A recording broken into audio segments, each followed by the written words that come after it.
Assalamualaikum warahmatullahi wabarakatuh. Jumpa lagi dengan saya di channel Lingga Sang Penghibur. Pada kesempatan ini saya akan membahas tentang kesalahpahaman atau miskonsepsi tentang pengelolaan kinerja di platform Merdeka Mengajar. Mari kita kenali faktanya, bersama-sama kita luruskan miskonsepsi yang pernah teman-teman baca dan dengar dengan mengenali fakta-fakta pengelolaan kinerja di platform Merdeka Mengajar. Fakta-fakta ini saya ambil dari platform Merdeka Mengajar https://guru-kemendikbud.go.id.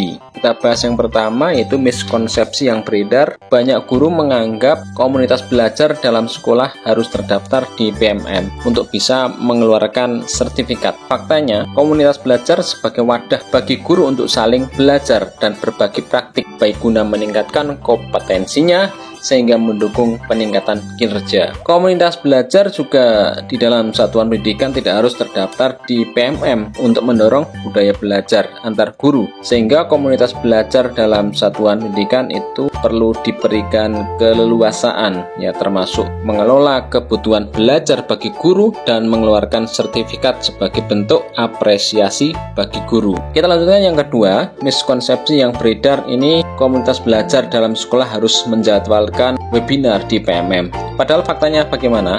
Faktanya, komunitas dalam satuan pendidikan itu dapat menyusun jadwal kegiatan sesuai dengan kesepakatan pengurus dan disarankan berkonsultasi bersama kepala sekolah. Selain itu, kegiatan komunitas belajar dalam satuan pendidikan itu tidak diwajibkan dilakukan melalui webinar di PMM, melainkan dapat melalui kegiatan lain di luar PMM sesuai kebutuhan dan kesepakatan pengurus. Webinar komunitas belajar di PMM merupakan kegiatan pilihan yang dapat dilakukan oleh komunitas belajar sehingga dapat membantu guru mengikuti kegiatan secara daring. Kita lanjutkan untuk miskonsepsi yang beredar ketiga. Semua guru dan kepala sekolah bisa menjadi penelaah aksi nyata. Padahal faktanya, penelaah aksi nyata adalah guru dan atau kepala sekolah yang telah melalui serangkaian proses rekrutmen sebagai penelaah aksi nyata di PMM, sehingga tidak semua guru dan atau kepala sekolah dapat atau harus menjadi penelaah aksi nyata. Perlu menjadi catatan, hanya mereka yang berminat dan lulus rekrutmen yang dapat menjadi penelaah aksi nyata, sehingga mereka bisa memilih jenis pengembangan kompetensi tersebut. Kemudian yang keempat, miskonsepsi yang beredar itu tanda tangan sertifikat komunitas belajar sekolah harus ditandatangani pengawas.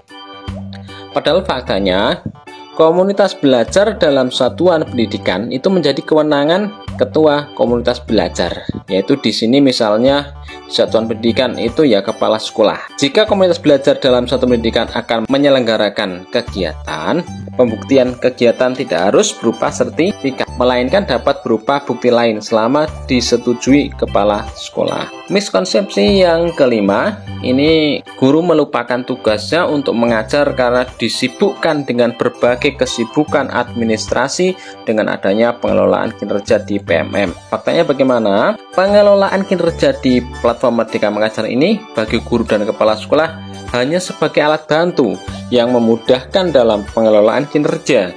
Pengelolaan kinerja di PMM justru mengurangi beban administrasi guru dan kepala sekolah. Mengapa bisa demikian? Karena yang pertama, ini perencanaannya lebih fokus, sederhana dan mudah.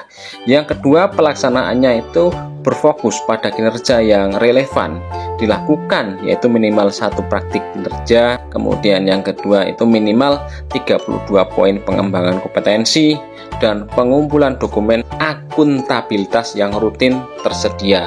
Yang ketiga, ini tentang penilaiannya. Penilaian itu berfokus pada peningkatan kinerja melalui praktik kinerja dan pemenuhan sasaran perilaku kinerja. Ya, untuk pengembangan kompetensi itu hanya sebagai pertimbangan kepala sekolah. Demikian video saya kali ini tentang meluruskan fakta-fakta dari pengelolaan kinerja PMM. Semoga bermanfaat. Wassalamualaikum warahmatullahi wabarakatuh.